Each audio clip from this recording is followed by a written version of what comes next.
స్తోత్రము నాయన. పరిశుద్ధాత్ముడా, బలముగల దేవుడా, ఘనమైన తండ్రి, యేసు దేవుడా, మమ్మల్ని ఎన్నుకున్నావు, ఏర్పరచుకున్నావు, పిలుచుకున్నావు, నీ సొత్తైన బిడ్డలుగా చేసుకున్నావయ్యా. మమ్మల్ని బలపరుస్తున్న దేవుడా, మమ్మల్ని బలపరుస్తున్న దేవుడా, మమ్మల్ని నీ కొరకు సిద్ధపరచుకోండి నాయన. నీ కొరకే సిద్ధపరచుకోండి ప్రభువా. నీ వలనే మేము, మా బిడ్డలు, మా కుటుంబాలు మేలు పొందగలము. మేలు పొందాలి అంటే మేము ఎలా ఉండాలి? మేలు జరగాలంటే మేము ఏం చేయాలి? దీవించబడాలంటే మేము ఎలా ఉండాలి? ఆశీర్వదించబడాలంటే ఏం చేయాలి? ఈ మాటలన్నీ నీ గ్రంథము ద్వారాగా మాకు మీరే బయలుపరిచి నీ నామానికి మహిమ, ఘనత, ప్రభావములు కలిగించుకోమని యేసు నామమున అడుగుచున్నాను తండ్రి, ఆమేన్. కూర్చోండి.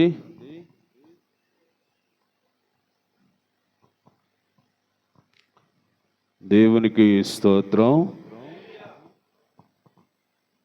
దేవుని బిడలారా, ప్రభు అయిన యేసుక్రీస్తు వారి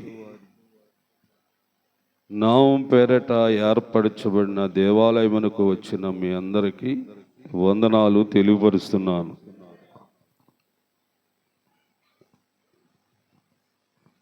దేవుడు మనుషులకు మేలు చేయాలా, కీడు చేయాలా అంటే ఏమి చెప్తారు? మేలే చెయ్యాలి అంటారు. మీరు అనే మాట అది. మేలు చెయ్యాలి అని మీరనే మాట. మరి మీ మాట ప్రకారంగా మేలు జరగాలి, మేలునే మీరు పొందాలి అంటే మీరు ఎలా ఉండాలి? ఇప్పుడు కాలంలో మనుషులు ఎలాగున్నారు, ఈ భూమి మీద జీవించేవారు ఎలా ఉన్నారో అర్థం చేసుకోండి. బైబిల్లో అందరి గురించి రాసి పెట్టేశాడు దేవుడు. మరి ఎందుకనో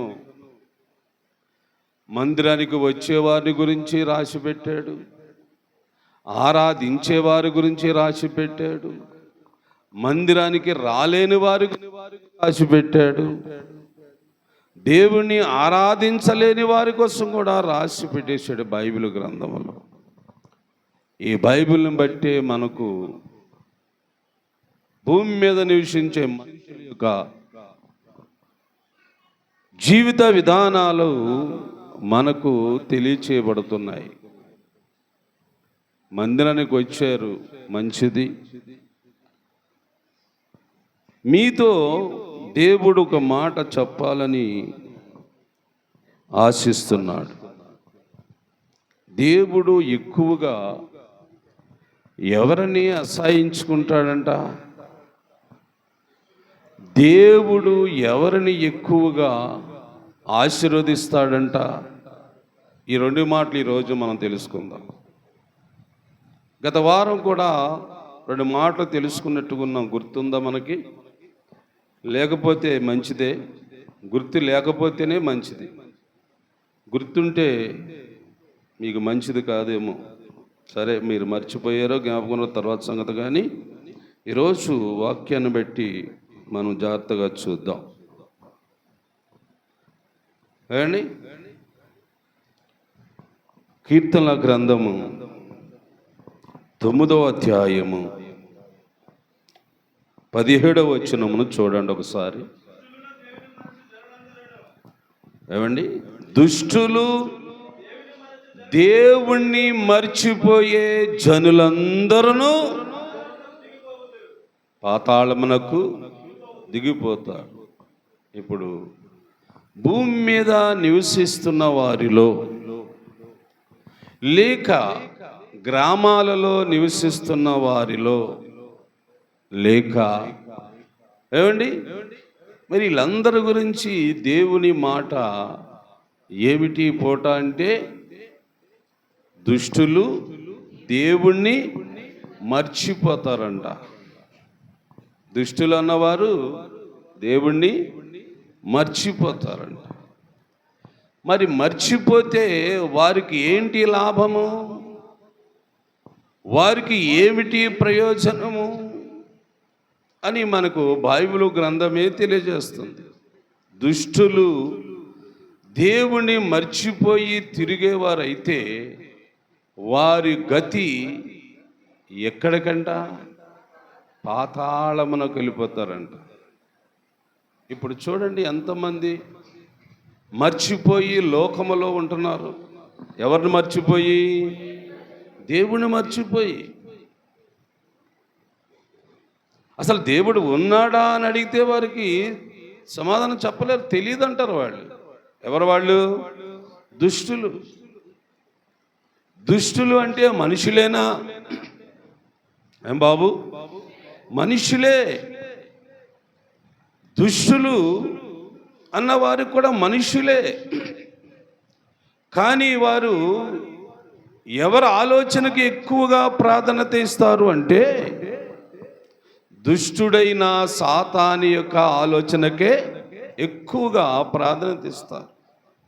ఇక అలాంటి వారేనండి చాలా చాలా చాలా చాలా ప్రమాదాలకి, ఇబ్బందులకు, సమస్యలకు గురైపోతూ ఉంటారు. ఈనాడు మర్చిపోయి ఉంటున్నారా, జ్ఞాపకం చేసుకుంటున్నారా అంటే ఏమండి, మన వాడరేవు గ్రామాన్ని బట్టి ఒక గ్రామం గురించి ఆలోచిస్తేనే సుమారు ఒక 10,000 మంది ఉంటారు మన గ్రామంలో. మన గ్రామంలో ఒక 10,000 మంది ఉంటారు. ఈ 10,000 మందిలోని దేవుణ్ణి జ్ఞాపకం పెట్టుకొని దేవుణ్ణి ఆరాధించేవారు ఎంతమంది ఉన్నారు అని మనం చెప్పొచ్చు. ఉదాహరణకు 10 సంఘాలు ఉన్నాయనుకుందాం. అవండి, 10 సంఘాలు ఉన్నాయి గ్రామంలో. సంఘానికి ఒక 200 మంది, సంఘానికి ఒక 150 మంది, సంఘానికి ఒక 500 మంది అనుకుందాం ఉదాహరణకి. అవునా? ఒకవేళ మనం అనుకున్నట్లుగా 200 మంది, 300 మంది లెక్కలైతే ఒక 10 సంఘాలు, 10 మూళ్ళు ఏమండి ఎంతమంది అంటారు? 3,000 మంది అయ్యారు. ఇంకా ఎన్ని వేల మంది ఉండిపోయారు? 7,000 మంది ఉండిపోయారు. ఒక గ్రామం లెక్కలోనే 7,000 మంది ఇంకా దేవుణ్ణి మర్చిపోయే జీవిస్తున్నారు. అలాగా జిల్లా వారుగా రాష్ట్రం లెక్కల్లోకి వెళ్ళిపోతూ ఉంటే ఏమండి, సుమారు మన ఆంధ్రప్రదేశ్లో ఉన్న ప్రజలు ఎన్ని కోట్ల మంది అంటారు? మొత్తానికి మన ఆంధ్రప్రదేశ్లో 5 కోట్ల మంది జనాభా అంటారు. 5 కోట్ల మంది జనాభాలో ఎంతమంది ఇప్పుడు దేవుణ్ణి జ్ఞాపకం పెట్టుకున్నారు? ఎంతమంది దేవుణ్ణి ఆరాధించాలని ఆశ కలిగి ఉన్నారు? ఎంతమంది దేవుణ్ణి మర్చిపోయి ఉన్నారు? ఒకవేళ మీ కుటుంబాల్లో ఎవరైనా ఉన్నారా? ఆలోచించండి అమ్మా బాబు. మన కుటుంబాలలో కూడా ఇంకెవరైనా దేవుణ్ణి మర్చిపోయి దేవుని సన్నిధికి రాకుండా, దేవుణ్ణి ఆరాధించకుండా ఉన్నట్లయితే వారందరూ ఎక్కడికి వెళ్ళిపోతారంట? పాతాళమునకు వెళ్ళిపోతారంట. పాతాళములో ఏముంటుంది? పాతాళం యొక్క పరిస్థితులు ఎలా ఉంటాయి? ఎప్పుడు మనం చూడలేదు కాబట్టి మనకు తెలియకపోవచ్చు. ఏమండి, పాతాళమును గురించి కూడా ప్రభువే తన వాక్యం ద్వారా చెప్తున్నాడు. తెలుసుకోవాలి, ఈరోజు తెలుసుకోవాలి. చాలా అవసరమైన మాటలు ఇవి, ఆలోచించవలసిన మాటలు ఇవి. తప్పనిసరిగా ఈ భూమి మీద నివసిస్తున్న ఈ జనులందరూ వెళ్తే పరలోకము, వెళ్తే పాతాళం, ఈ 2 స్థలాలు తప్పనిసరిగా మనుషులందరూ చేరవలసినదే. అంటే దుష్టులు అన్నవారే మర్చిపోతారు దేవుణ్ణి అని బైబిల్ రాసి ఉన్నప్పటికీ, మరి దేవుణ్ణి మర్చిపోకుండా జ్ఞాపకం చేసుకునే వారికి ఏంటి? పరలోకము. కానీ ఇప్పుడు పాతాళము గురించి కొంచెం తెలుసుకోవటానికి మనం ప్రయత్నము చేద్దాం. అక్కడ ఏముంటుందో ఆ పరిస్థితి ఎలా ఉంటుందో అది మనకు తెలియాలండి.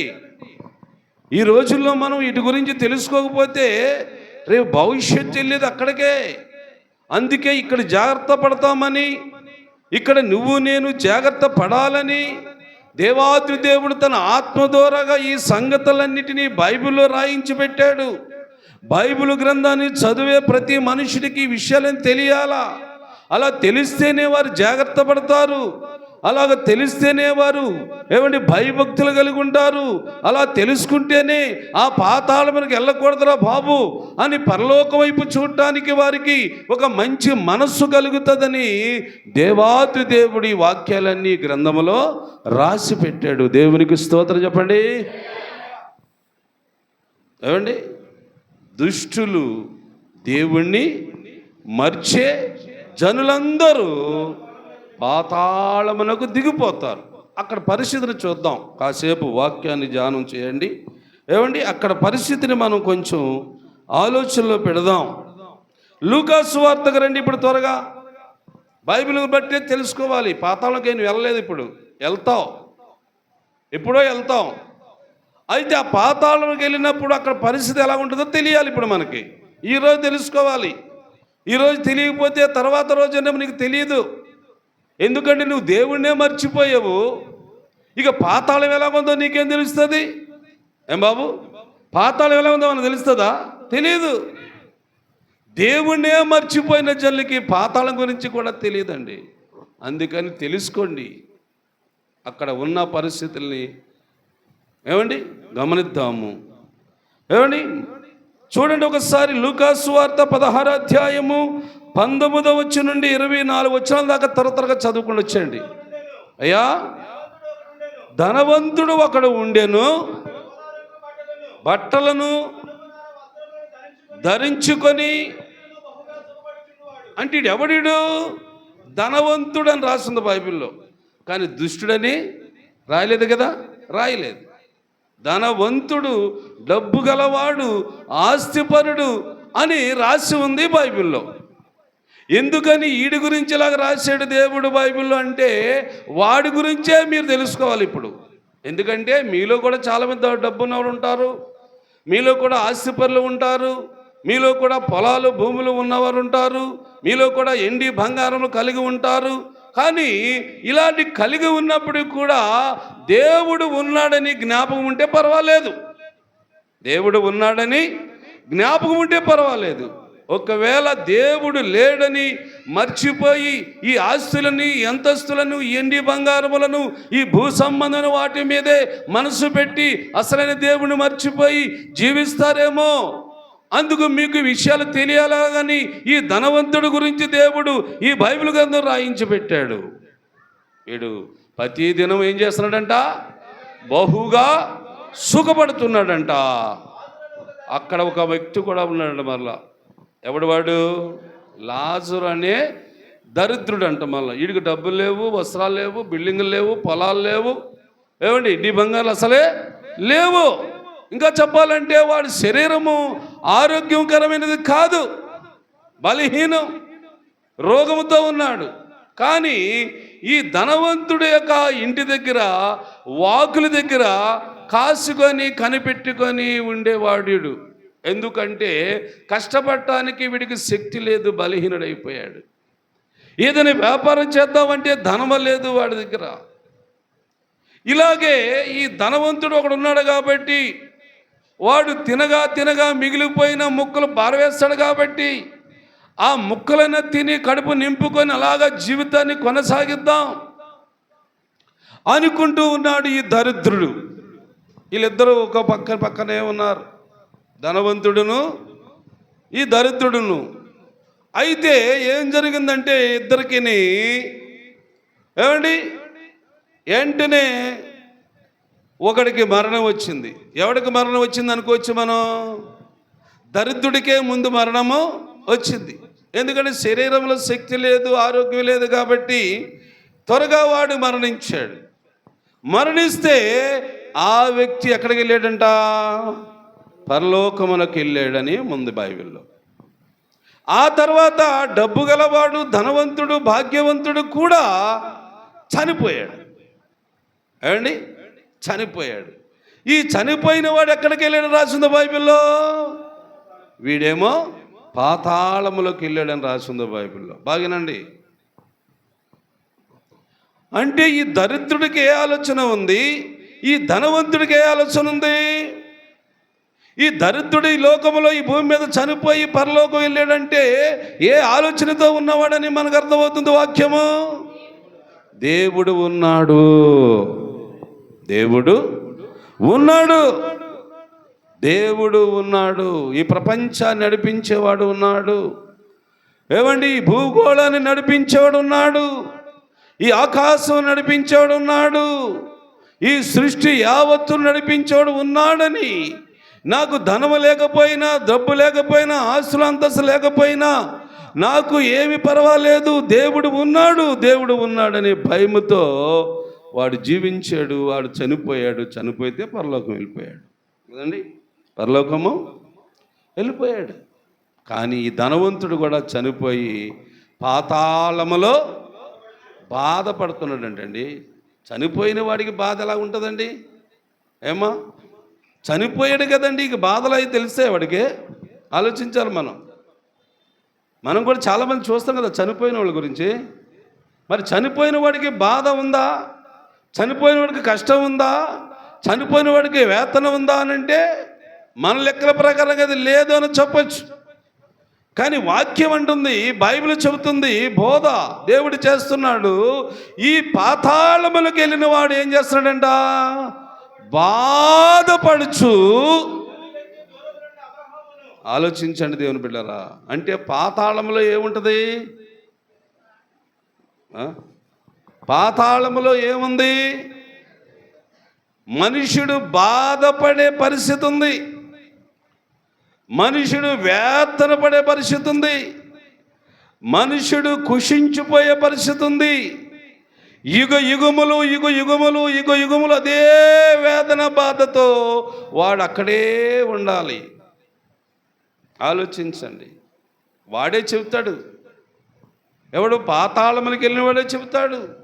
ఏమంటాడు? అబ్రహామా, నేను ఇక్కడ వేదన పడుచున్నాను, ఈ అగ్నిజ్వాలల్లో బాధపడుచున్నాను అంటాడు.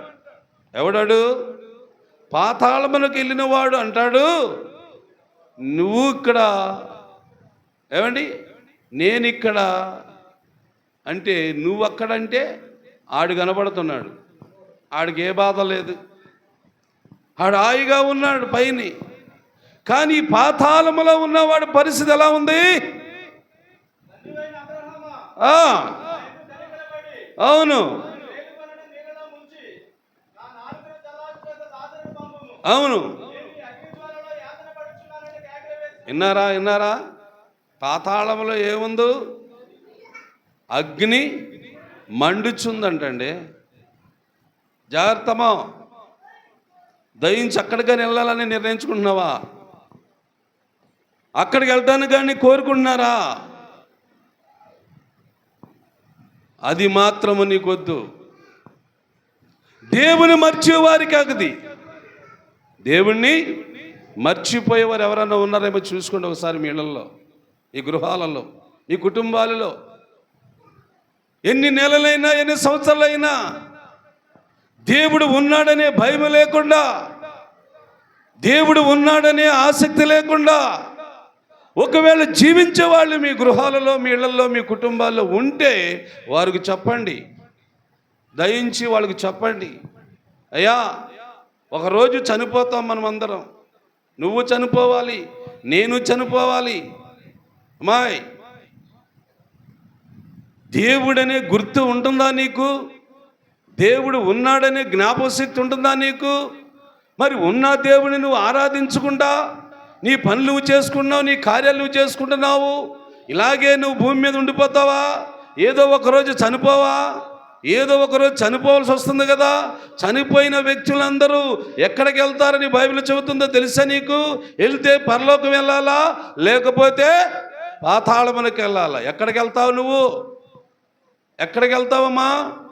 భార్యకు చెప్పండి, భర్తలు అన్నవాళ్ళు ఉంటే. లేక మీ భర్తలకు చెప్పండి, భార్య అన్నవారు ఇక్కడ ఉంటే. ఇరికి చెప్పుకోకపోతే రేపు నువ్వు చూస్తుండగానే నీ భర్త, నువ్వు చూస్తుండగానే నీ భార్య పాతాళములకు పోతే ఏంటి పరిస్థితి? నువ్వు తప్పించడానికి వీలుంది అక్కడ? నువ్వు వెళ్ళి వాడిని చేపట్టుకు లాగడానికి అవకాశం ఉంది అక్కడ? లేదు అని బైబిల్ చెబుతుంది.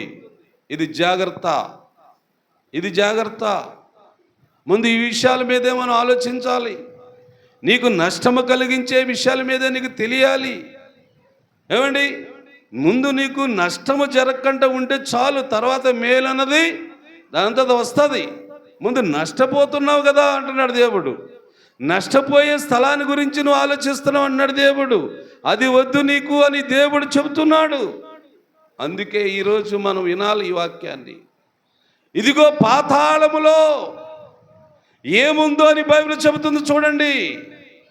అగ్ని జ్వాలలు, ఏమండి, అగ్ని గంధకములు. ఎప్పుడు అది 24 గంటలు వెలుగుతూనే కాలుతూనే ఉంటుంది, ఆరిపోతుంది. అది పాతాళము. దానికి పెట్టిన పేరేంటి? పాతాళము అంటున్నాడు. అది ఒక మనుషుడు అంటున్నాడు, అక్కడ వెళ్ళినవాడు అంటున్నాడు, నేను ఈ అగ్ని జ్వాలలో వేతన పడుచున్నాను. అయ్యా అబ్రామా, లాజరును పంపయ్యాడు. నా దగ్గర ఉండేవాడు అప్పుడు భూలోకంలో ఉన్నప్పుడు, వారు నా ఇంటి దగ్గర ఉండేవాడు భూలోకంలో ఉన్నప్పుడు. ఇదేంటి, వాడికేమో పరలోకం ఇచ్చావు, నాకేంటి పాతాళం ఇచ్చావు అని అంటే, అప్పుడు ఒకవేళ అబ్రహాం గారు ఏం చెప్పాలి ఆయనకి? అరే, నీవు నీ బ్రతుకు కాలం అంతటిలో దేవుడనే మాట లేకుండా, దేవుడు ఉన్నాడనే భయం లేకుండా, నీకు ఇష్టమైన పనులు చేసుకుంటూ నీకు ఇష్టం వచ్చినట్లుగా సుఖమును అనుభవించావు. దేవునికి స్తోత్రం. నువ్వు సుఖం అనిపించావురా భూమి మీద. మరి ఈ కుర్రాడైతే ఈ లాజరు అయితే భూలోకములో కష్టమైనా సరే దేవుడు ఉన్నాడన్నాడు. భూలోకంలో బాధలు ఉన్నా కానీ దేవుడు ఉన్నాడన్నాడు. దేవుడు ఉన్నాడనే మనసుతో జీవించటం వలన ఆ వ్యక్తి భూమి మీద చనిపోగానే ఆయనకు ఇచ్చిన అవకాశము దేవుడు పరలోకము. వాడు పాతాళం మీద దిగొచ్చా? లేదు, ఇక దిగటానికి లేదు. పాతాళములోనికి వెళ్ళటానికి లాజరుకి అవకాశం లేదు. ఎవరికుందో మరి? ఎవరికుందంటే భూమి మీద ఎక్కువగా సుఖమే అని కోరుకున్నవాడు. ఏమండి, సుఖం అన్న మాటలో ఒక చిన్న మాట చెప్పనా నేను? బాగా డబ్బున్న వాళ్ళు బిడ్డల గురించి ఆలోచన చేసేది ఏంటి తెలుసా? వాడు ఎక్కితే ఏసీ కారు, వారి ఇంటికి వస్తే ఏసీలో ఉండాలా అని ఆలోచిస్తారంట పెద్దలుగా, తల్లిదండ్రులుగా. ఏమండి, అలాగా 24 గంటలు ఎండ తగలకుండా, వేడి తగలకుండా జీవించే మనిషి యొక్క శరీరం ఏమవుతుందో తెలుసా? ఏమవుతుందో అని నేను విన్నానంటే, ఆ మనిషిలో ఉన్న ఎముకలంట మెత్తబడిపోతాయంట. అంటే కారు ఎక్కితే ఏసీ, ఇంటికొస్తే ఏసీ. అంటే సుఖము అన్న మాటకు చెప్తున్నాను. ఏమండి, ఎండ తగలకుండా, వేడి అన్నది శరీరానికి తాకకుండా జీవించే మనుషుడి కంట లోపల శరీర భాగంలో ఉన్న ఎముకలు మెత్తగా ఉంటాయంట. అవి చిన్నది ఏదైనా ఒకటి తగిలితే టపాని ఇరిగిపోతాయంట. ఇది మీకు తెలియకపోవచ్చు, నేను తెలుసుకున్నాను. డాక్టర్ చెప్పాడు. పెద్ద పెద్ద డాక్టర్లు టీవీలో ఇంటర్వ్యూ ఇస్తూ ఉంటారు అప్పుడప్పుడు. నేను వింటాను ఎక్కువ ఆ మాటలు. ఏమండి, టీవీలో వచ్చే కార్యక్రమం ఇది. వాళ్ళు చెప్పారు ఆ మాట, నాకు నేను విన్నాను. అంటే ఇలాగ సుఖానికి అలవాటు పడే ఎవరైనా సరే అది ఈ లోకములో కూడా నష్టపోవాల్సి వస్తుందంట, రేపు వచ్చే లోకములో కూడా నష్టపోవాల్సి వస్తుందంట. అంటే ఆ ధనవంతుడు ఏం కలిగి ఉన్నాడని రాసింది బైబిల్లో? బహుగా సుఖపడేవాడని రాసింది బైబిల్లో. బహుగా సుఖపడేవాడంటే చల్లదాన్ని ఇంకా కోరుకునేవాడు అంటారా? అయితే అవ్వచ్చు. బాబు, ఎండ తగలకుండా జీవించాడంటారా? అయితే అవ్వచ్చు. ఒంటికి చెమట పట్టకుండా బ్రతికినవాడు అయితే అవ్వచ్చు. ఈరోజు ఏడుమిగల అగ్నిగుండం వరకు పాతంలోకి వెళ్ళగానే పని ఏమైపోయింది? తట్టుకోలేకపోతున్నాడు, వేడి తట్టుకోలేకపోతున్నాడు, ఏమండి ఆ కాంతి తట్టుకోలేకపోతున్నాడు, ఏమండి ఆ పాతాళములో ఉన్న పరిస్థితులు ఏది కూడా వాడు భరించలేకపోతున్నాడండి. ఎవరికి పాతాళం అని బైబిల్ చెప్పింది? దేవుణ్ణి మర్చి తిరిగే వారికి మాత్రం ఇది. ఈ డబ్బున్న వాళ్ళకి ఇబ్బంది వాళ్ళకి కాదు. ఇక డబ్బుతో పని లేదు. కానీ చాలామంది పేదవాళ్ళు కూడా ఎలా ఉంటున్నారు ఇప్పుడు? జ్ఞాపకం ఉంటుందంటారా? ఒకటికన్నా చెప్పినా వింటున్నారా? లేదు. డబ్బున్నవాడే మర్చిపోతాడని మనం అనుకుంటున్నాం. కాదు కాదు కాదు ఇప్పుడు పేదరికంలో ఉన్నవాడు కూడా, 24 గంటలు కష్టపడేవాడు కూడా దేవుడు ఉన్నాడు, ఆయన ఆరాధించాలా ఒక దినమైనా, ఆయన ఘనపరచాలా ఒక పూటైనా, ఆయనకు ప్రార్థన చేయాలా ఒక క్షణమైనా అనే ఆలోచన బొత్తుగా లేకుండా జీవిస్తున్నారు ఇప్పుడు సమాజంలో కూడా. వాళ్ళందరూ ఏమవుతారంటమా? పాతాళమునకు దిగిపోతారు, పాతాళమునకు వెళ్ళిపోతారు. దయించి ఎప్పుడు కూడా మర్చిపోయే ఆలోచన నీలోనికి రాకూడదు. ఎవరి గురించి? దేవుని గురించి మర్చిపోయే అలవాటు కానీ ఆలోచన కానీ మనకి ఎవరికి ఉండకూడదు. మర్చిపోయే అలవాటు ఉందా? పోతావు. ఏమండి, గత వారం ఒక మాట విన్నాం కదా, ప్రార్థన చేయలేని దేశాలు, ప్రార్థన చేయలేని రాజ్యాలు, ప్రార్థన చేయలేని మనుషుల మీదకి ఏమొస్తుందంట? అది నువ్వు చచ్చిపోవడం కాదు, అది భూమి మీద ఉండగానే వస్తుందంట. అది భూమి మీద ఉండగానే వస్తుందంట ఉగ్రత. అది నువ్వు తట్టుకోలేవు, అది మనం భరాయించలేమని విన్నాం కదా పోయిన వారం. ఈరోజు ఏమన్నాడంటే దుష్టులు మర్చిపోతారు. అలాగని బైబిల్లో చాలామంది ఉన్నారు, వాళ్ళ గురించి చెప్పాలంటే చాలా పెద్ద చరిత్ర ఉంది. ఉదాహరణకి సింపుల్గా ఒక మాట చెప్తాను, బాగానండి. ఆదికాండలో ఉంది ఆ మాట.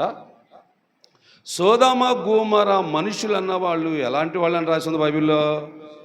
దుష్టులు అని రాసింది బైబిల్లో. ఎవరు? సోదమ గోమర అనే ప్రాంతాలు ఉన్నాయి, 2 దేశాలు ఉన్నాయి భూమి మీద. ఆ 2 దేశాల్లో ఉన్న వాళ్ళందరూ కూడా ఎవరని రాసింది బైబిల్ అంటే? దుష్టులు అని రాసింది. దుష్టులు, దేవుణ్ణి మర్చిపోయి తిరిగేవారు. మరి వాళ్ళందరూ ఏమైపోయారో ఏం బాబు చెప్పండి వాక్యాన్ని బట్టి? అందరూ భూమి మీద ఉండగానే ఉగ్రతకు గురైపోయారు, శరీరాలు కాలిపోయాయి. మరి వారి యొక్క ప్రాణములేమయ్యి, ఆత్మలేమయ్యి అంటే పాతాళములకు వెళ్ళిపోయారు. వాళ్ళు ఇప్పుడు బాధపడుతున్నారు పాతాళంలో. అది నీకు తెలియదు, నాకు తెలియకపోవచ్చు, ఎందుకంటే మనం చూడలేదు కనుక. అది బైబిల్ చెబుతుంది. దుష్టులు అన్న వాళ్ళందరి గతి పాతాళమే, పాతాళమే. దేవుణ్ణి మర్చిపోతారు, దేవుణ్ణి ఆరాధించడానికి ఇష్టపడరు. ఇట్టివారు చాలామంది బైబిల్లో ఉన్నారు. మరొక వాక్యం చూపిస్తాను, జాగ్రత్తగా మీరు చదువుతారా? ఏం బాబు చూడండి, సంఖ్యాకాండము 16వ అధ్యాయము 30వ వచనం కాదు కానీ 16వ అధ్యాయములో 5, 6 వచనాలు చదవండి ముందు. తనవాడు ఎవడో, పరిశుద్ధుడు ఎవడో రేపు యెహోవా తెలియజేసి రానిచ్చును, వారిని చేర్చుకొనును. ఇలాగు చేయండి, కొరాహును అతని సమస్త సమూహమును మీరును దేవుని సన్నిధానమునకు రండి అని మోసే గారు అహరోను గారు ప్రజలందరినీ పిలుస్తున్నారండి. ప్రజలందరినీ పిలుస్తూ ఉంటే అందులో కొంతమంది ఏమన్నారో ఆ మాట చదవండి, అక్కడి నుంచే చదవండి అమ్మా. అప్పుడు యెహోవా దేవుడు ఏ మనుషులను ఏర్పరచుకొనునో వాడే పరిశుద్ధుడు. లేవి కుమారులారా, నీతో మాకి పని లేదు. ఎవరితో పని లేదంటున్నారు? ఎవరు వాళ్ళు అలాగనేది? ఏమండి, లేవి కుమారులు అంటే ఎవరు? దేవుని యాజకులు, దేవుని పని చేస్తున్నవారు. సమూహాన్ని అంతటిని పిలిచేశారు వీళ్ళు. బాబు రేపు ఆదివారం వస్తుందిరా, మనం అందరము సిద్ధపడి ప్రభు సన్నిధికి వెళ్దాము రండి అలాగని చెప్పాడు. చెప్పిన మాట ఆలకించడం ఆలకించాడు. కానీ మనసులలో హృదయాల్లో ఏ తలంపు ఉంది వాళ్ళకి? ఏంటి ఆడు చెబితే మనం వెళ్ళేది? మనకు తెలీదా? మనం దేవుని నమ్ముకున్న వాళ్ళం కదా, ఆయన చెప్పిన టైంకి రావాలా, ఒక గంట లేట్ అవుతుంది, ఒక గంట ఆలస్యం అవుతుంది అలాగని కొంత మనసుల్లో భేదాభిప్రాయమును పుట్టించుకున్నారు. వాళ్ళు ఎవరు అంటే దేవుణ్ణి మర్చిపోయేవారు. దేవుణ్ణి మర్చిపోయేవారు. వారు దేవుని సన్నిధికి రమ్మని దేవ సేవకుడు పిలిస్తే ఆ సేవకుని మాటకి వాళ్ళు చూడండి ఎలాగ ఆలోచన చేశారో. లేవి కుమారులారా, మీతో నాకి అంటే యాజకులారా, సేవకులారా, మీతో మాకు సంబంధం లేదు. తర్వాత మాట ఏమన్నాడు వినండి, సేవ చేయుటకు చేర్చుకునేటయు చేయనట్లు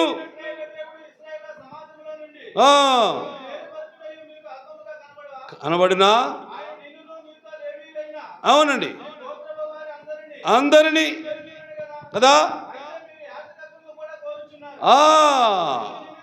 ఏమండి, వాళ్ళు ఏమన్నారంటే, మీటర్ అంతా మీరు చదవద్దు కానీ నేను చెప్పేస్తానులేండి, 30 వచ్చిన దాకా చదవాలా, అదంతా అదే గంట అవుతుంది.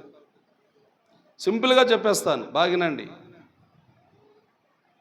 16వ అధ్యాయం కానీ మొదలు పెడితే ఈ వచనాల మధ్యలో జరిగిన సంభాషణ ఏంటంటే 2 పనులు.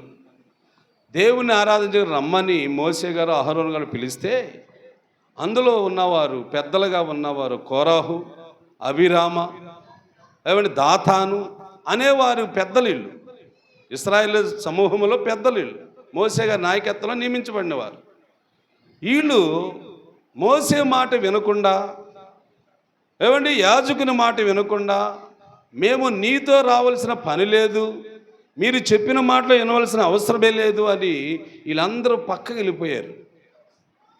పక్కకంటే ఇక్కడ ఉండేవాళ్ళు అందరూనూ ఇక్కడి నుంచి అందూరం పోయారు పక్కకి.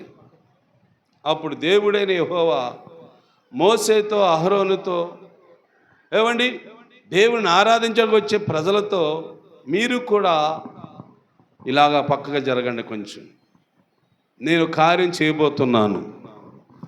ఏ కార్యము చేయబోతున్నానంటాడు దేవుడు. ఏమండి, యెహోవా దేవుడు అంట గొప్ప వింతను పుట్టించుట వలన వారు ప్రాణములతో, ఏమండి ఎక్కడికి లేరంట, ప్రాణములతోనే పాతాళమునకు పోయారు. ఎవరిలో? ఒకప్పుడు మోసేతో ఉండేవారు, ఒకప్పుడు యాజకునితో ఉండేవారు. ఆ మోసే ప్రార్థన చేసినప్పుడు ఏమండి ఆ రోగాలు పోగొట్టుకున్నారు. ఆ యాజకుడు ప్రార్థన చేసినప్పుడు వాళ్ళ పేదరికం పోయింది. వారికి ఇల్లు వాకులు అమర్చిపించాడు దేవుడు, వారికి చక్కని సౌకర్యం ఇచ్చాడు దేవుడు. అయితే ఈరోజు అలాంటి సేవకులను విడిచిపెట్టి, అలాంటి యాజకులను వదిలిపెట్టి మేము ఎక్కడో ఆరాధిస్తామని, మేము ఎక్కడికో వెళ్ళిపోతామని వాళ్ళందరూ వెళ్ళిపోయారండి. పైన దేవుడు చూశాడు, మోసే మాట వినకుండా వెళ్తున్నారా, వెళ్ళండి. అహరోను మాట వినకుండా వెళ్తున్నారా, వెళ్ళండి. రేపు రేపు రేపు మీకు జరగబోయేది మీకు తెలీదు అన్నాడు దేవుడు. అప్పుడు ఏం చేశాడమ్మా? ఒక గొప్ప వింతైన కార్యము చేశాడు. ఏమిటా వింతైన కార్యం అంటే? భూమి తన నోరు తెరిచింది. చూడండి, భూమి వారి నోరు తెరవగానే అభిరాములు, దాతాను, కోరాహు, వారి కుటుంబాలు, వారి భార్యలు, వారి పిల్లలు, వారి కలిగి ఉన్నదంతా కూడా ఆ భూమి నోరు తెరవగానే ఎక్కడ పోయారంతా? పాతాళానికి వెళ్ళిపోయారండి. వీళ్ళేమైనా అన్నిలా? వీళ్ళు ఏం బాబు అమ్నిలా? కాదు, అన్నిలు కాదు, వీళ్ళు క్రైస్తవులే. ఏమండి, ఎవరి మాట వినకపోవటం వల్ల ఇంత పెద్ద ప్రమాదం జరిగింది. చెప్పాలి మీరు. మోసే సేవకుడు, అహరోను దైవ సేవకుడు, వారి మాట వినలేదు. వారు ఏం మాట చెప్పారు? వాళ్ళు దేవుని ఆరాధిద్దాము, రేపు పరిశుద్ధ దినము కదా, మీ ధూపాత్రులు తీసుకుని రండి అన్నారు. అంతే కదా, అంతే అన్నారు. ఆ మాటే వారికి నచ్చలేదు, ఆ మాటే వారికి ఇష్టం అవ్వలేదు, ఆ మాటని వ్యతిరేకించి పక్కకి వెళ్ళిపోయారు. దేవుడు ఉన్నాడా? దేవుడు ఉన్నాడా లేడా? ఉన్నాడు. ఉన్న దేవుడు ఏం చేశాడు? వారిని పాతాళములోనికి వెళ్ళిపోయినట్లుగా చేశాడు. భూమిలాగా నోరు తెరిచింది, అందులోకి దిగిపోయారు. పాతాళములో ఏముందని చదివారు ఇప్పుడు? ఏమండి, పాతాళములో వేదన ఉంది, పాతాళములో బాధ ఉంది, పాతాళములో అగ్నిగుండం ఉంది, పాతాళములో అగ్ని మండుతూ ఉంటుంది. ఆ పాతాళకి వెళ్ళిన వారి పరిస్థితి ఎలా ఉంటుంది చెప్పండి. ఇప్పుడు ఆడే ఈడు బాధపడుతున్నాడు. ఇందాక చదివారు కదా ధనవంతుడు ఒకడు. అది దయించి మనలో అలాంటి ఆలోచనలు పెట్టుకోవద్దు. అయ్యా, ఒకవేళ ప్రభు సన్నిధికి వెళ్ళనీయకుండా ఒక పనే నిన్ను ఆటంకం చేసింది అనుకో, ప్రభా ఏంటి ప్రభా నాకు ఈ బాధ, ఏంటి ప్రభా ఈ పని, ఏంటి ప్రభా అంటే చాలు. అలాగ అంటారు కొంతమంది. కట్టుకుందాం సింకులు, ఈ పూటకి వెళ్ళిపోతే ఏమైంది, కానీ చేసుకుందామా ఈ బోటు, ఈ పూటకి వెళ్ళిపోతే ఏమైందిలే, ఇలా అంటారు కొంతమంది. ఆ పని అడ్డగించింది నన్ను, ఆ పని అడ్డగించింది నన్ను ప్రభా, నేను రాలేకపోయిన ప్రభా, నేను నీ సన్నిధి రాలేకపోయిన ప్రభా అనరు. ఈ పూట కట్టుకుందామా సింకులు, ఈ పూట బోటు చేసుకుందామే, ఈ పూటకి అలాగే వచ్చేద్దామే, ఇలాగంటారు. కానీ దేవుని గురించి ఒక మాట కూడా తలంచరు. ఇగో అలాంటి వారే దేవుణ్ణి మర్చిపోయిన వారండి బైబిల్ చెబుతుంది. అలాంటి వారే దేవుడికి మర్చిపోయిన వారని చెబుతుంది బైబిల్. ఇదిగో సంఖ్యాకాండంలో చదువుకోండి మీరు. కొరాహు, అభిరాములు, దాతాన్ అనే వారి కుటుంబాలకి వాళ్ళు క్రైస్తులే, మళ్ళాగా వాళ్ళు దేవుని నమ్మిన ప్రజలే. కానీ దేవుణ్ణి ఆరాధించే దినమందు వారు ఏం చేశారు? నిర్లక్ష్యం చేశారు. నిర్లక్ష్యం చేశారు. అది వారికి నష్టమా లాభమా? నష్టమా. జాగ్రత్త. ఇలా ఎన్ని దినాలు నువ్వు చేసి ఉండొచ్చు, ఇలా ఎంతకాలం నువ్వు చేసి ఉండొచ్చు. దానివల్ల నీకు నష్టం జరుగుతుంది అనుకున్నావా? దానివల్ల నీకు మేలు కలగట్లేదు అనుకుంటున్నావా? అందువల్ల నాకు ఏ పని జరగట్లేదు అనుకుంటున్నావా నువ్వు? లేదా? జాగ్రత్త. ఇప్పటికైనా గుర్తు చేసుకోండి. అందువల్ల నా పనులు అవ్వట్లేదండి, అందుకే నా కార్యలు అవ్వట్లేదండి, నేను ఎంత ప్రయత్నించినా నాకు ఏది మేలు కనబట్లేదని అంటావు నువ్వు పైకి. ఎందువల్ల అవుతుంది అలాగా? దేవుని ఆరాధించటము మర్చిపోవటం, దేవుణ్ణి ఆరాధించటము నువ్వు మానుకోవటము, అది మనుషుడికి నష్టమే కానీ లాభం కాదండి. ప్రియులారా, అర్థం చేసుకోండి. ఇది పాతాళం యొక్క పరిస్థితి. పాతాళంలోకి వెళ్ళే వారి గతి అది అని అయిపోయింది. వదిలేండి. ఇంకా అది మనకు వద్దులేండి. తెలుసుకున్నాం కదా? తెలుసుకున్నావా లేదా? ఏం తెలుసుకున్నాం? పాతాళం గురించి తెలుసుకున్నాం. ఇంకొద్దు మనకు పాతాళం గురించి అసలు వద్దు, అక్కడికి వెళ్ళనే వద్దు. భూమి మీద ఉన్నప్పుడే ముందుగా జాగ్రత్త పడి నీ దేవుడి కొరకు నువ్వు ఆరాధన చేయటానికి నీవు సిద్ధపరచుకో. నీకు నువ్వు సిద్ధపడుండు. నీ దేవుడు నీ పట్ల నీ కార్యములు చేయించడానికి ఇష్టపడుతున్నాడు. ఇప్పుడు యెహెజ్కేలు గ్రంథానికి రండి. యెహెజ్కేలు గ్రంథము 46వ అధ్యాయమునకు రండి త్వరగా. ఇక్కడి నుంచి నువ్వేం చేయాలో, ఇక్కడి నుంచి నువ్వేం చేయిస్తూ ఉండాలో ఈ మాటను కూడా నువ్వు జాగ్రత్తగా మనసులో పెట్టుకో. ఈ మాట నువ్వు మనసులోని పెట్టుకోవాలి. అందరం కలిసి ఈ మాటను జాగ్రత్తగా విందాము. 46వ అధ్యాయము 3వ వచనం చదవండి ఒకసారి. 3వ వచనము. ఏ దినమంట? విశ్రాంతి దినములో. ఎక్కడ నిలబడాలంట? ఏమండి, విశ్రాంతి దినమందు నువ్వు ఏ తలుపు దగ్గర నిలబడాలి?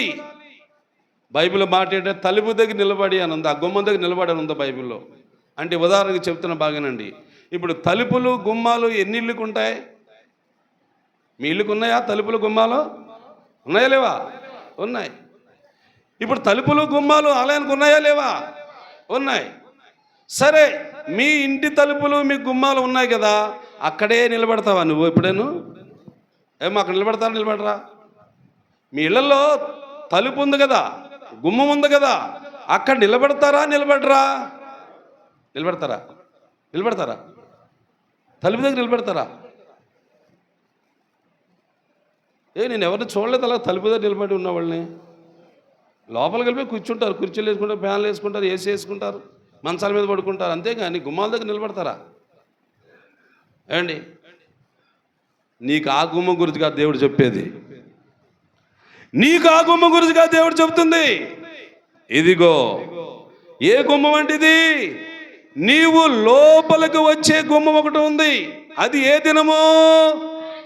విశ్రాంతి దినం అన్నాడు. ఏ గుమ్మం గుండా రావాలి? ఏమండి, ఏ ద్వారబంధం గుండా రావాలి? ఏ తలుపు దగ్గర నిలబడాలి అని మనం ఆలోచిస్తే, ఇదిగో బైబిల్ చెబుతుంది దేవాలయము గుమ్మము.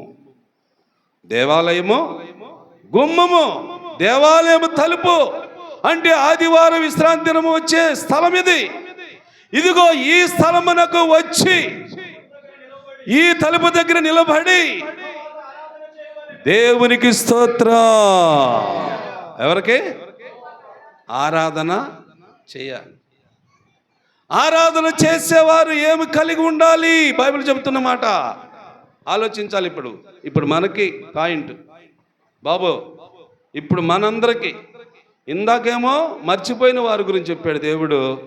ఇప్పుడు ఆరాధనకు వచ్చిన వారము, యెహోవా దేవుణ్ణి, యేసు ప్రభుని, పరిశుద్ధాత్మ తండ్రిని ఆరాధించాలని వచ్చిన వారికి దేవుడు చెబుతున్న మాట ఇది. పాయింట్ నోట్ చేసుకో. అంటే ఆరాధనకి ఏం అవసరము? బైబిల్ అవసరమనా కదా? ఏమో చెప్పండి కొన్ని మాటలు. బైబిల్ అవసరమా కదా ఆరాధనకు వచ్చే వాళ్ళకి? ఎంతమంది ముందు చేతులెత్తండి. బైబిల్ ఉన్న వాళ్ళందరూ ఇప్పుడు దించండి. బైబిల్ లేనివాళ్ళు ఎత్తాలి చేతులు. బైబిల్ లేనివాళ్ళు ఒకటి, బైబిల్ లేనివాళ్ళు ఎత్తాలి, సిగ్గుపడకూడదు. 2, 3, 4 కదా, దించేయండి. ఆరాధనకి వచ్చేవారు తప్పనిసరిగా ఏముండాలా? బైబిల్ ఉండాలని మన లెక్కలు. కానీ పూర్వం ఏముందో చూడండి, కింద వాక్యం చదువు బాబు. విశ్రాంతి దినమున ఏమండి, యెహోవా దేవునికి అర్పించవలసిన దాన బలి ఏదనగా నిర్దోషమైనది. అంటే నిర్దోషం అంటే కళంకము, ఏమండి, ఎటువంటి దోషము, ఎటువంటి పాపము లేనిదై ఉండాలంట. దేవునికి స్తోత్రం. ఆరాధనకు వచ్చిన వారు మనమే. బాబు వింటారా వాక్యం? దేవుణ్ణి ఆరాధించడానికి వచ్చిన వారు మనమే. మనలో ఏ ఉండాలంట? నిర్దోషమైన అర్పణ ఉండాలంట. నిర్దోషమైన అర్పణ, ఎటువంటి కల్తీ ఉండకూడదు, డాగు మచ్చ మరక ఉండకూడదు. అంటే యెహోవా దేవుని ఆరాధించాలని వచ్చిన నీకు, నాకు, మనకు ఏముండాలి మనలో? ఇదే అసలైన మాట. ఇది పాత నిబంధనలో దేవాది దేవుడు కోరుకుని చెప్పే మాట. మళ్ళా చదవండి 3వ వచనం కాడి నుంచి. విశ్రాంతి దినములను, అమావాస్యలోను దేశములో ఉన్న జనులు ఆ తలుపు దగ్గర నిలబడి యెహోవాను ఆరాధన చేయాలి. ఏంటది? దాన బలి ఏదనగా నిర్దోషమైన 6 గొర్రె పిల్లలను, నిర్దోషమైన ఒక పొట్టేలును, ఏమండి కొంచెము తూమిడి గల పిండి నైవేద్యమును. దేవునికి స్తోత్రం. 3 అర్పణలు చెప్పాడండి. ఈ వాక్యంలో అయితే యెహోవాకు అర్పించే అర్పణలు ఏంటంటే, ముందు గొర్రెలు 6 అన్నాడు, తర్వాత పొట్టేళ్ళు అన్నాడు, తర్వాత కొంచెము పిండి అన్నాడు. 3 పదార్థాలు నీ దగ్గర ఉండాలి, మన దగ్గర ఉండాలి. అంటే దేవాలయమునకు వస్తున్న నీవు, దేవుణ్ణి ఆరాధించాలని వస్తున్న నీవు, నీ దేవుడైన యెహోవా కోరుకున్న అర్పణలు నీవు కలిగి ఉండమని పాత నిబంధన కాలములో మోసే ధర్మశాస్త్ర గ్రంథములో దేవాతి దేవుడు రాయించాడు ఈ మాట. ఏమండి, ఇది ఇలా ఉంచుందాం. క్రొత్త నిబంధనలోకి వెళ్ళి వద్దాం ఒకసారి. క్రొత్త నిబంధనలో యోహాను గారు రాసిన సువార్తలో ఏమండి యేసు ప్రభు వారు మాట్లాడిన మాట ఎవరితో అంటే, సమరయ స్త్రీ అన్న ఒక సహోదరి ఉంది, ఆమె దగ్గరికి వచ్చాడు యేసు ప్రభు వారు కొత్త నిబంధనలో. వచ్చి ఆమెతో అంటాడు, అమ్మా, మీరు ఇంతకాలము ఆరాధించే స్థలం ఎక్కడంటే, అదిగో పర్వతము, ఆ కొండ మీద మేమందరం, మా పెద్దోళ్ళందరూ ఆరాధించారండి అని యేసు ప్రభుకి చెప్పింది. అప్పుడు యేసు ప్రభు వారు, మీరు కొండల మీద పర్వతాల మీద ఆరాధించారే, కానీ ఆరాధించిన స్థలము ఎక్కడుంది? ఎవరికి తెలీదా? మరి మాట్లాడరేమి? ఆరాధించేది చెప్తుందామి. మా పెద్దలు, మా పూర్వీకులందరూ ఆ పర్వతాల మీద కొండల మీద ఆరాధించేవాళ్ళమండి అనంటే, అది కాదు ఆరాధన. యేసు ప్రభు అన్నాడు, మీరు ఆరాధించేవారు కాబట్టి ఇదిగో ఎక్కడుంది? యెరూషలేములో పరిశుద్ధ స్థలము ఉంది. దేవునికి స్తోత్రం చెప్పండి. ఎక్కడ ఆరాధించాలంట? మనం చాలామందికి ఎక్కువ వచ్చే అలవాటు అదే. ఎక్కడైతే ఏమైంది రా, ఎక్కడైతే ఏమైంది కానీ ఆరాధించేదానికి, ఇంట్లో ఆరాధించకూడదేంటి అనుకునే లేరా? ఉన్నారు. అలా ఉండి ఆలయానికి రాకుండా మానేసేవాళ్ళు కూడా చాలామంది ఉన్నారండి. అది ఎంత దౌర్భాగ్య స్థితితో వాళ్ళకి అర్థం అవ్వట్లేదు. అలా అనుకుంటే మనం అందరికీ ఇల్లు లేవా? ఏం బాబు, మన అందరూ ఇల్లు లేవా? మా ఇళ్ళల్లో ఆరాధన చేసుకోవచ్చు కదా. ఓ డ్రమ్ము కొనుక్కొని ఆ టికెట్ కొట్టుకొని పాటలు పాడుకొని ఇదే ప్రభా నీకు ఆరాధన చెప్పొచ్చు కదా. అది దేవునికి అంగీకారమా? కాదు. ఆరాధించేవారు ఒక ప్రత్యేకమైన స్థలము, అదే మోసే గారు చెప్పాడు, అహరోను గారు చెప్పాడు. కానీ ఆ స్థలానికి రాలేదు వాళ్ళు, ఆ స్థలంలోకి వెళ్ళలేదు ఆ రోజు. అందుకే వారు వేరే స్థలము చూసుకొని, ఏరొక ప్రాంతం చూసుకొని అక్కడ ఆరాధిస్తాం ఆ దేవుడిని అనుకుని వెళ్ళిపోయారు. వెళ్ళిపోయిన వారికి దేవుడిచ్చిన మేలేంటి? పాతాళమునకు వెళ్ళిపోయారు అంతా. మరి మనం ఆరాధించే స్థలము, మనం ఆరాధించే మందిరం ఎక్కడా? ఇది ఒక ప్రత్యేకమైన స్థలం. ఈ ప్రత్యేకమైన స్థలానికి వచ్చిన వారు మనం 3 గుణాలు కలిగి ఉండాలంట. 3 గుణాలు కలిగి ఉండాలంట. అవి ఏంటో చూపిస్తాను, జాగ్రత్తగా వినండి. ఆ రోజుల్లో అయితే పూర్వకాలం ముందు నైవేద్యం అన్నారు, పూర్వకాలం ముందు పొట్టేళ్ళు అన్నారు, పూర్వకాలం ముందు గొర్రె పిల్లలు అన్నారు. అవన్నీ అర్పించారు ఆ రోజుల్లో వాళ్ళు. కానీ ఇప్పుడు లేవు కదా. గొర్రె పిల్లలు లేవు, పొట్టేళ్ళు లేవు, పిండి నైవేద్యము లేదు. మరి ఏం ఉండాలి ఇప్పుడు? ఏం ఉండాలని దేవుడు కోరుకుంటున్నాడు ప్రతి విశ్వాసు దగ్గర. ఇందాక మీరు చూపించారు, బైబిల్ ఉన్నాయండి మా దగ్గర. ఆరాధనకు వస్తే, చర్చికి వస్తే బైబిల్ పట్టుకు రావాలండి మేము, అందుకే కొనుక్కున్నాం, అయ్యో పయ్యో ఇచ్చి అందుకే పట్టుకు వచ్చామన్నారు మీరు. అది ఒకటే, అది ఓకే, ఉంటే ఉండొచ్చు, దాన్ని నేను కాదనట్లేదు. కానీ అంతకంటే ముఖ్యమైనది, అంతకంటే శ్రేష్టమైనది, అంతకంటే విలువైనది ఈరోజు విశ్వాసిగా నువ్వు కలిగి ఉండాలా. దేవునికి స్తోత్రం. ఏమిటది? ఏమిటది? జాగ్రత్త. యేసు ప్రభువారే చెప్పాడు, తండ్రి అయిన దేవుడు కోరుకుంటున్నాడంట, పరలోకంలో దేవుడు ఆశించి అడుగుతున్నాడంట. ఏమయ్యా? ఏమి ఆరాధిస్తున్నాం కదా ఎక్కడో చోట, అదంతా వ్యర్థమమ్మా, అదంతా వ్యర్థమా. యథార్థమైన ఆరాధన కావాలా దేవునికి. అది చేస్తావా? అది మీరు చేయాలి. ఇక్కడి నుంచి ఇన్నాళ్ళు ఏం చేశారో నాకు తెలియదు. ఇన్నాళ్ళు ఎక్కడ పెడితే అక్కడ ఆరాధించారు. చెట్ల మీద, కొండల మీద, పుట్ల మీద కూర్చొని ఎక్కడో చేసేసారు. అది దేవునికి అంగీకారం కాలేదని యేసు ప్రభువారే చెప్పాడు. చెప్పాడంటే మారాలా లేదా? మనం అందరం ఏం బాబు మారాలా? మారాలి. ఎక్కడ పెడితే అక్కడ ఆరాధించడానికి చెల్లపడుతుంది. అల్లరిగా ఉన్న స్థలాల్లో, గొడవలుగా ఉన్న స్థలాల్లో, పోట్లాడుతున్న స్థలాల్లో ఉండి ఆరాధించవచ్చా దేవుణ్ణి? ఆ ఆరాధన దేవునికి ఇష్టమవుతుందా? ఆరాధనకి ఇష్టమవుతుంది దేవునికి? ఆరాధన ఇష్టం కాదు. నీకు ఇష్టమేది, నీకు ఇష్టమే, కానీ దేవుడు దాన్ని అంగీకరించాడు. చాలామంది అనుకునేది అదే. ఎక్కడైతే ఏమైందిలేండి, ఏదైనా చర్చే కదా అనేస్తున్నారు ఇప్పుడు ఎక్కువ మంది. ఎవరు నచ్చినట్టు వాళ్ళు పారిపోతారు కదా. ఇప్పుడు పోతలేదా? ఖచ్చితంగా నిలబడి ఉన్నవాళ్ళు ఎంతమంది? విశ్వాసానికి కట్టుబడి ఉన్నవాళ్ళు ఎంతమంది? పొందిన బాప్తీసానికి విలువ ఇచ్చిన వారు ఎంతమంది?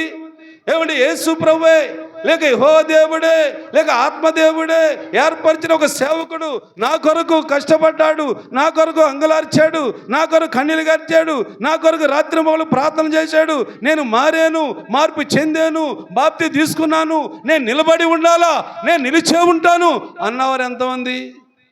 అదేనా జరుగుతుంది ఇప్పుడు అంతా? అదే కదా. ఎక్కడికైతేనేమనండి, ఏ చర్చ అయితేనేమండి, పారిపోయి కొంతమంది ఉన్నారు. పారిపోయి లేరా? ఉన్నారు. ఇటుపోయేవాళ్ళు ఇటున్నారు. నీ కళ్ళ ముందు నీ దగ్గర దేవుని ఆలయం ఉంటే, నీ గ్రామంలో నీ దగ్గర అనుకూలంగా నీకు మందిరాన్ని దేవుడు ఏర్పాటు చేస్తే, అది నీకు నచ్చలేదని, అది నాకు ఇష్టం లేదని, నీ నచ్చిన కాడికి నువ్వు పోతానంటే పో. రేపు వచ్చే గతి ఏముంది? మోసే గారికి రమ్మంటే వచ్చారా? అహరోను దగ్గర రమ్మంటే వచ్చారా? పరిశుద్ధ స్థలానికి రమ్మంటే వచ్చారా? రాం, మేము ప్రత్యేకంగా ఆరాధిస్తామన్నారు. పండి, దేవుడే చూసుకున్నాడు, దేవుడే వాళ్ళకి శిక్ష విధించాడు. ఇదిగో ఇక్కడ తినండి. ఈరోజు గొర్రెలు అవసరం లేదు అమ్మా, మేకలు అవసరం లేదు, నైవేద్యం అవసరం లేదు. మరి ఏంటి అవసరం ఆరాధనకి? ఆరాధనకి ఏమి అవసరమో యేసు ప్రభువు లేదా? తండ్రి అయిన దేవుడు కోరుకునే దాని గురించి చెప్పలేదా? ఏమండి, దేవుణ్ణి ఆరాధించే వారిలో ఏముండాలా? 1 ఆత్మ ఉండాలి, 2 సత్యము అనే వాక్యం ఉండాలి. అవే గొర్రెలు మేకలు కాదు. ఆత్మ కలిగి ఉండాలి. నువ్వు పరిశుద్ధాత్మతో నింపబడి ఉండాలి. ఆ పరిశుద్ధాత్మతో పాటు నీలో ఇంకోటి ఉండాలా? యథార్థత ఉండాలా. మోసము చేయని వ్యక్తిగా ఉండాలి, అబద్ధాలు ఆడలేని వ్యక్తిగా ఉండాలి, అన్యము చేయలేని వ్యక్తిగా ఉండాలి, అక్రమము చేయలేని వ్యక్తిగా ఉండాలి, చెడు ఆలోచన లేని వ్యక్తిగా ఉండాలి. నీ దేవుడు పరిశుద్ధుడు కాబట్టి నీవు కూడా పరిశుద్ధమైన హృదయముతో ఆరాధించాలి. అది తండ్రి కోరుకున్నాడు. చదువుతారా సువార్తనే? వద్దంటారా? వదిలేండి అయితే.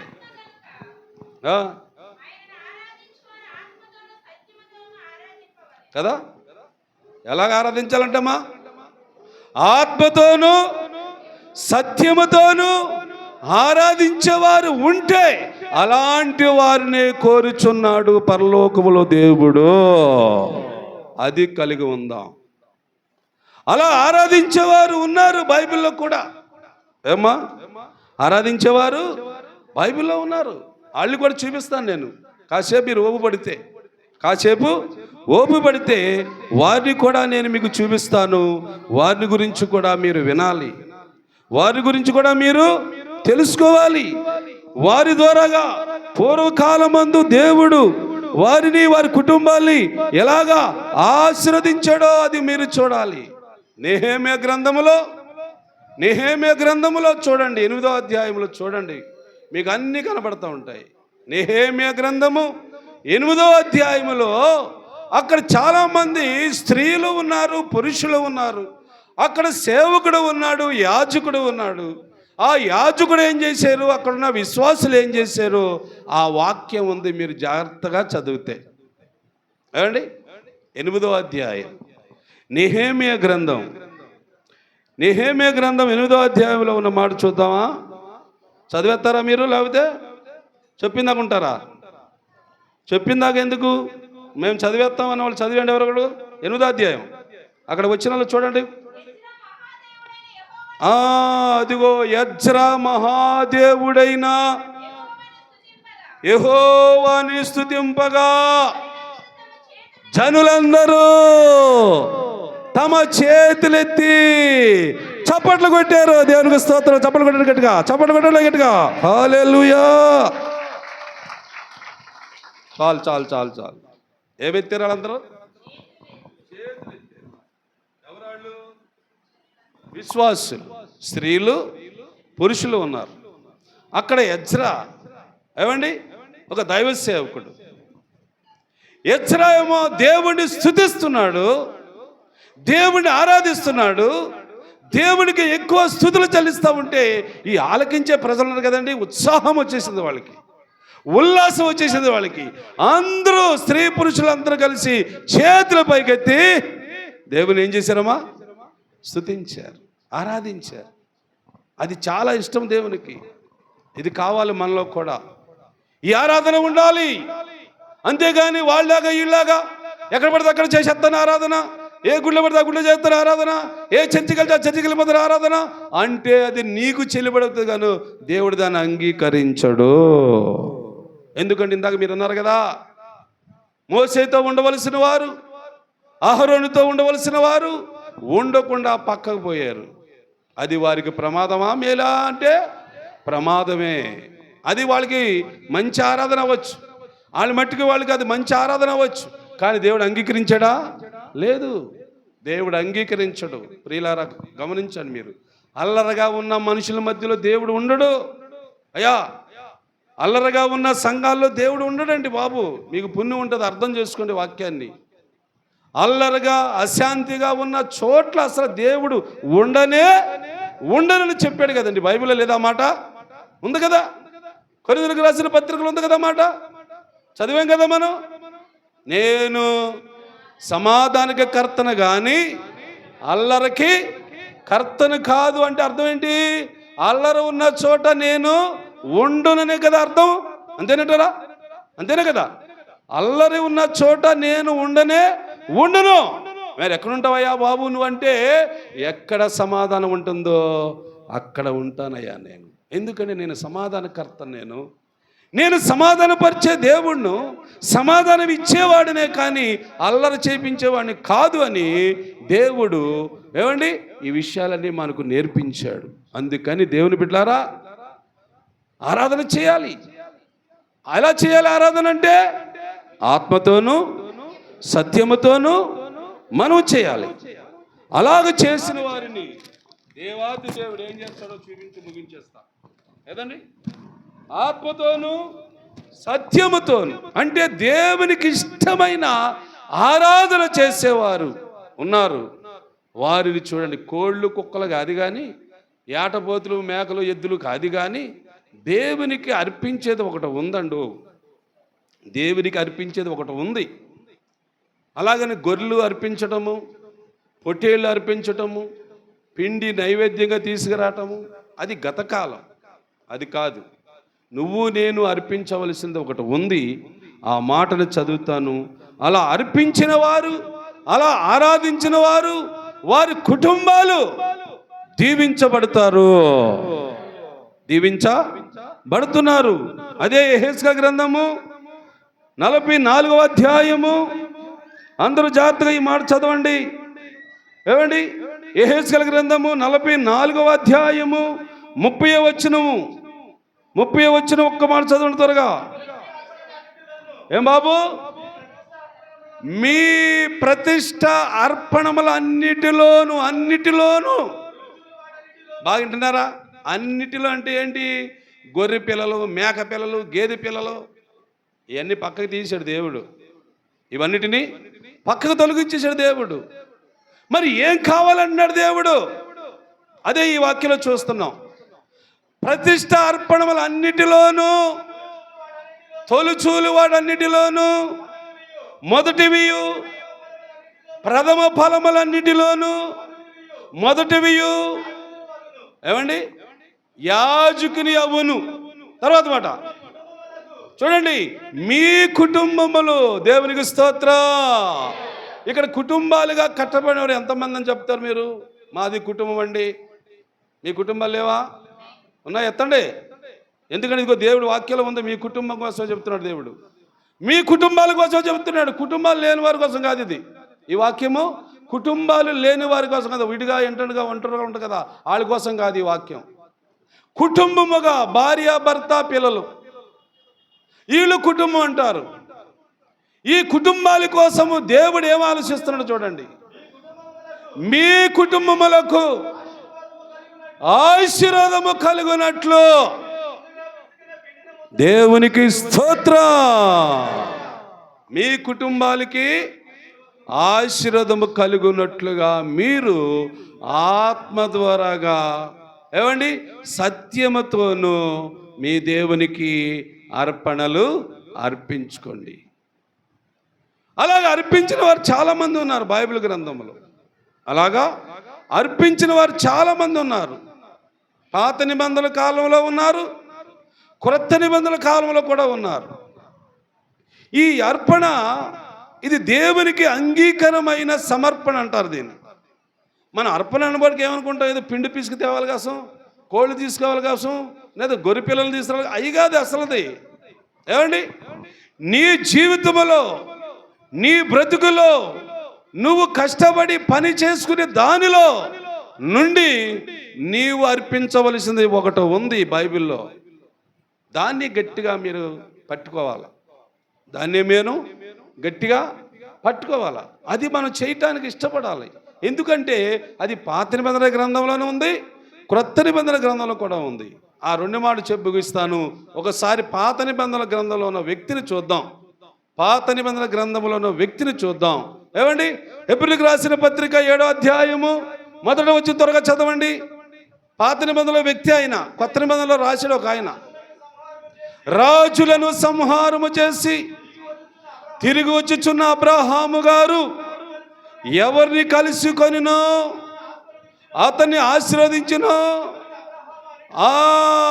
ఎవరికి అబ్రహాము అన్నిటిలో 10వ వంతు ఇచ్చినో ఆ సాలేము రాజు దేవునికి యాజకుడు గనుక యాజకుడిగా ఉండెను. రాజనియు దేవునికి స్తోత్రం. దేవుడు ఏ రాజంట? నీతికి రాజనియు సమాధానపు రాజనియు ఆయనకి పేరుంది దేవునికి. ఇదిగో ఆ దేవుని కొరకు అబ్రహాం గారు ఏం చేశాడంట? అన్నిటిలో 10వ వంతు చెల్లించాడంట. 10వ వంతు. ఇది పాత నిబంధనలో అబ్రహాం గారు చేసిన పని అని మనకు బైబిల్లో ఉంది. అలాగే క్రొత్త నిబంధనలో కూడా ఒక మాట చదివిచ్చేసి ముగించేస్తా త్వరగా. అయ్యా చూడండి, లూకా సువార్త 21వ అధ్యాయం మొదటి మాట చదువుతారా? లూకా సువార్త అంటే ఇవన్నీ ఆరాధనకు సంబంధించిన విషయాలు. ఇవి ఆరాధన చేసేవారు, ఆరాధనకు వచ్చేవారు, ఆరాధించాలని దేవుని కొరకు నియమించుకునేవారు కలిగి ఉండవలసినవి ఇవి. 1 ఆత్మ, 2 సత్యము, 3వది ఏంటి? అర్పణ. చెప్పండి. 1 ఆత్మ, 2 సత్యము, 3 అర్పణ, సమర్పణ. అది దేవునికి కావలసినది. అది నీ ద్వారాగా రావాలి. అది నువ్వే ఇవ్వాలి. అది నువ్వే సమర్పించాలి. అది నీ ద్వారాగా దేవుడు తీసుకొని దేవుడి ద్వారాగా నీ కుటుంబాన్ని ఆశీర్వదిస్తాడు. ఇది నీ కుటుంబానికి ఆశీర్వాదం రావాలంటే ఏం చేయాలి? నువ్వు యెహోవాను మర్చిపోతూ ఉండాలి కదా, ప్రార్థన చేయటం మానేస్తూ ఉండాలి కదా, ఏమండి వాక్యం వినకుండా తిరుగుబాటు చేయాలి కదా. ఇదేనా? అలాగైతే నీ బతుకు తెల్లారదు. ఎన్ని సంవత్సరాలు అలా పోతూ ఉంటాయి కానీ నీ బ్రతుకు తెల్లారదు. ఎప్పుడు దిగులుతోనే, ఎప్పుడు చింతతోనే, ఎప్పుడు మూలుగుతోనే జీవించవలసి వస్తుంది. వద్దు. నువ్వు ఆశీర్వదించబడాలా వద్దా? ఆశీర్వదించబడవద్దు. ఎవరు మాట్లాడలేదు కాబట్టి మంచిది. ఎవరు మాట్లాడలేదు అనుకున్న వాళ్ళు, ఈ ఇద్దరే ముగ్గురు మాట్లాడుతున్నారు. ముందు ఆశీర్వదించబడాలి మా కుటుంబం అంటున్నారు వాళ్ళు. మీరేమంటారు అనుకున్న వాళ్ళు? మీరు అనరు కదా, సరే మీ ఇష్టం. అది ఆశీర్వదించబడవద్దు అని మీరు అనుకుంటే అది మీ ఇష్టం. అది కానీ దేవుడు ఏమంటాడంటే, ఆరాధించడానికి వచ్చిన వారు ఆత్మతోనూ సత్యముతోనూ అర్పణతోనూ నా గుమ్మములోకి వస్తే నేను వారిని ఆశీర్వదిస్తాను అని దేవుడు అంటున్నాడు. ఏమండి? అందుకే లూకాసు వార్త చదవండి. ఇప్పుడు 21వ అధ్యాయం. అదిగో లూకాసు వార్త, ఇది కొత్త నిబంధన. కానుక పెట్టిలో, ఇది కానుక పెట్టి అనేది ఇదేమంటారు? దీన్ని కానుక పెట్టి అంటారా కాదంటారా? ఇది ఇలాంటిది అనమాట. యేసుప్రభు కాలంలో ఇలాంటి కానుక పెట్టి ఒకటి తయారు చేయబడి ఉంది. ఏమండి? కానుక పెట్టి తయారు చేయబడి ఉంటే ఆరాధనకు వచ్చారు జనం అంతా. ఆరాధించారు, స్తుతించారు, ప్రార్థించారు, పాటలు పాడారు, వాక్యం విన్నారు, ముగింపు ప్రార్థనకు వచ్చేసారు. ఇక లేచి అందరూ వరుసగా వచ్చి ఏం చేస్తున్నారు? తమ కానుకలు తీసుకొచ్చి కానుక పెట్టిలో వేస్తున్నారు. ఏం చేశారమ్మా? ఏం చేశారా? కానుకలు ఇయ్యాలా దండుకోవాలా? ఎవరు వేయాలా? తెచ్చిన వారు అందరూ వేయాలా, అంతేనా? దండుకోకూడదు కదా. ఇప్పుడు కొన్ని సంఘాలు ఏంటి దండుకోవటం, అవునా? అవునే, గంట లేట్ అవునాయి, వేయాలి. నువ్వు వచ్చి నువ్వే వేయాలా. అందుకని దండుకోవటానికి వెళ్ళకూడదు సంచులట్టుకొని. అది దరిద్రపు అలవాటు అంటారు దాన్ని. అది బైబిల్కి క్రమం కాదమ్మా, బైబిల్ సిద్ధాంతం కాదు అది. దండుకునేది అలవాటు, సంచులట్టుకొని తిరిగేది, అది అస్సలు దేవునికి నచ్చదు. నీకు నచ్చుతుంది, మనుషులకు నచ్చుతుంది, నాకు కూడా నచ్చుతుంది. అలా తిరిగేసి వెళ్ళరా వెళ్ళరా కుర్రాళ్ళరా అని నేను పంపించవచ్చు ఇద్దరు కుర్రాళ్ళని. అది క్రమం కాదు బైబిల్కి. అది దేవునికి ఇష్టం కాదు. అది దేవునికి ఇష్టమైంది ఏంటి? నీకు నువ్వే వచ్చి కానుక పెట్టిలో కానుక వేయాలని ఇదిగో బైబిల్లో రాసి ఉంది. వేసారా లేదా? వేశారు. వేస్తే ఏం చేశాడు దేవుడు అని మనకు వాక్యం చెబుతుంది. చూద్దాం ఒకసారి. బైబిల్ గ్రంథంలో ఉన్న మాట చూడండి ఒకసారి బాబు. బైబిల్ గ్రంథంలో ఉన్న మాటను బట్టి మనం అందరం అర్థం చేసుకుందాము ఈరోజు. కానుకల పెట్టిలో వారు కానుకలు వేయుచుండగా, దినవృత్తాంతాల గ్రంథము 2వ దినవృత్తాంతాల గ్రంథం 31వ అధ్యాయం 10వ వచనం త్వరగా చదివండి, త్వరగా ముగించేస్తున్నా. అదిగో యెహోవా మందిరములోనికి జనులు కానుకలు తెచ్చుట మొదలు పెట్టిన నాటి నుండి భోజనము చేసినాను, చాలా మిగులుతుంది. అంటే అప్పు లేకుండా జీవిస్తున్నావు. ఏమండి? నువ్వు కానుక తెచ్చుడు మొదలు పెట్టి నాటి నుండి అంట నీకేం జరుగుతుందంట? ఏం జరగదా? కానుక తెచ్చుడు మొదలు పెట్టిన నాటి నుండి అంట నీకు చాలా సమృద్ధి కలుగుతుంది. ఎందుకు కలుగుతుంది సమృద్ధి అంటే? యెహోవా తన జనులను ఆశీర్వదించును కాబట్టి ఇంత గొప్ప రాశి మిగిలిపోతుంది. మిగిలి ఉందా? ఎవరి ఇళ్ళన్నా? మన ఇళ్ళల్లో మిగిలి ఉంటుందా? గోక్కోటమేనా? కూర ఊరిసేసి ఆ దాఖలో మెతుకులు చేసి తిప్పేసి వేసే గిన్నెలోని ఏం చేస్తాలే, కూర లేకపోతే ఏమైంది కానీ. ఉందా అలవాటమ్మా? ఉందా అమ్మా? ఉందా? అన్నారా లేదా? అన్నారా లేదా? నిజంగా చెప్పండి, అన్నారా? వెలే వెలే వెలే కూర లేకపోతే పోయింది కానీ దాఖలో మెతుకులు వేసి ఊరిచే ఇలాగా గిన్నెలు వేసేయి, తినేస్తాను. గోక్కో తింటమేనా? ఏమైనా సమృద్ధిగా ఉంటుందా? పేదరు గారు చెప్పండి, ఎందుకు సమృద్ధి ఉండట్లేదంటే నువ్వు కానుక అన్న దాని మీద నీ ఆలోచన మారిపోయింది. దేవునికి ఇచ్చే కానుక విషయంలో నీ ఆలోచన మారిపోయింది. దేవుణ్ణి ఆరాధించే ఆలోచనలో నీ ఆలోచన మారిపోయింది. దేవుడు నీకు చెప్పిందేమో నువ్వు ఏది పాటించట్లేదు. దేవుడు ఏం చెప్పాడు? ఆరాధించేవారు ఆత్మతోనూ సత్యముతోనూ అర్పణలతోనూ రావాలి మందిరానికి. నువ్వేం చేస్తున్నావు? ఆత్మ ఉండదు. ఏమండి, అబద్ధాలతో మాట్లాడుకుంటూ వస్తావు మందిరానికి. సరే, వచ్చిన వ్యక్తి కానుకైనా అర్పణ సమర్పణ ఉందా అంటే అది ఎంతో గీసి రూపాయికి రూపాయి మార్చి ముక్కలు చేసి లెక్కడుకునే చెప్తున్నాం. దేవునికి స్తోత్రం. ఏమండి, అది కాదు అలవాటు. మార్చుకోండి. ఇక్కడి నుంచి రాబోయే దినాలైనా సమృద్ధి చూడాలంటే, నీ కుటుంబం ఆశించబడాలంటే, నీ కుటుంబంలో సర్వ సమృద్ధి ఉండాలంటే తప్పనిసరిగా దేవుని వాక్యం చెప్పినట్టుగా చేసి చూడు. వాక్యంలో రాసి ఉందా లేదా? బైబిల్లో ఉందా లేదా బాబు? ఉన్నదా బైబిల్ అని? మీరు బైబిల్లో ఉన్నాయా మాటలు? నేను చదివిన ఉన్నాయా? ఉన్నాయి.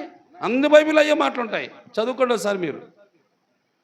జనులు యెహోవా మందిరాన్ని కానుకలు తెచ్చడం మొదలుపెట్టిన నాటి నుండి మేము సమృద్ధిగా తిన్నాను, చాలాది మాకు మిగిలిపోతుందంటే యెహోవా దేవుడు జనులను ఆశీర్వదించినందుకే అంత మిగిలిపోతుంది. అలా మిగులుతుంది నీకు, నీ కుటుంబానికి. మీరు నమ్మరు. నేను మీలాగా బోట్లో సముద్రంలో ఏటకెళ్ళి ఆటాడేవాడిని ఒకప్పుడు. మీలాగే ఆటాడాను, చావలు పెట్టాను నేను. మీకు తెలియకపోవచ్చు. ఆంధ్రే గారి సేవకుడు. నేను నిర్ణయించుకొని నా దేవునికి ఎంత అర్పించేవాడినో ఆ దేవునికే తెలుసు, నాకే తెలుసు. అందుకే ఈరోజు నా కుటుంబం, నా అన్నదమ్ముల కుటుంబాలు, మా తల్లిదండ్రుల కుటుంబం ఎవరికి ఏమి తక్కువ లేకుండా దేవుడు. నిజమా కదా? ఇది నిజమా కదా? ఏం చేస్తే ఇలా చేశాడు దేవుడు? చెప్పండి మీరు. దేవుని వాక్యంలో ఉన్నట్లుగా చేశాను నేను. దేవునికి ఇచ్చే విషయంలో కూడా వెనకాడలేదు నేను. బాబు, అమ్మా, మీ కుటుంబాలకి రావాలి ఆశీర్వాదం. మీరు కూడా సమృద్ధితో ఉండాలి. మీ ఇళ్లలో మీరు కూడా తినగా మిగలాలి ఆదాయము. అలాగంటే మీరు తప్పగా ఈ 3 పనులు చేయాలి. ఏ 3 పనులు? 1, దేవుని ఆరాధించడానికి వచ్చే నువ్వు ఆత్మ కలిగి ఉండాలి. 2, సత్యముతో రావాలి, నిజమైన జీవితం రావాలి. 3, సమర్పణ అంటారు దాన్ని. అర్పణల్ని సమర్పణ అంటారు. అంటే నువ్వు ఇచ్చే కానుక అది దేవునికి ఇష్టమై ఉండాలి. దేవునికి ఇష్టం లేనిది ఏది అర్పించినా అది నీకు ప్రయోజనం కాదు. నువ్వు దేవునికి ఇచ్చే విషయంలో కూడా వెనకాడుతున్నావు, గీసుకేస్తున్నావు అంటే అది నీకు కరువే కానీ, అది నీకు పేదరికం కానీ, నీకు ఇంట్లో ఆశీర్వాదం సమృద్ధిగా ఉండదు. ఈరోజు ఇన్న వాక్యాలను బట్టి అర్థం చేసుకోండి. ఇదిగో, దేవుని మర్చేవారికేమో పాతాళం ఉంది, అవునా? దేవుని ఆరాధించే వారికేమో ఆశీర్వాదం ఉంది. ఆరాధించుడు ఎలా ఉండాలంట? సత్యముతో, ఆత్మతో, సమర్పణతో ఉండాలి. అది దేవునికి ఇచ్చే విషయం సమర్పణ అంటే. ఆరాధనించేదంటే నీ ఆత్మ, పరిశుద్ధాత్మ ప్రేరేపణ. ఆ ఆత్మ శక్తితో నువ్వు ఆరాధించడం నేర్చుకో. ఆ దేవుడు నిన్ను ఆ రీతిగా దీవించి కాపాడి నడిపించునుగాక. ఈ వాక్యమును ఇనుకుడిలో బలపరచునుగాక. సాక్ష్యం ఎవరైనా ఉంటే త్వరగా రండి. సాక్ష్యాలు ఎవరైనా చెప్పేవాళ్ళు ఉంటే త్వరగా రండి.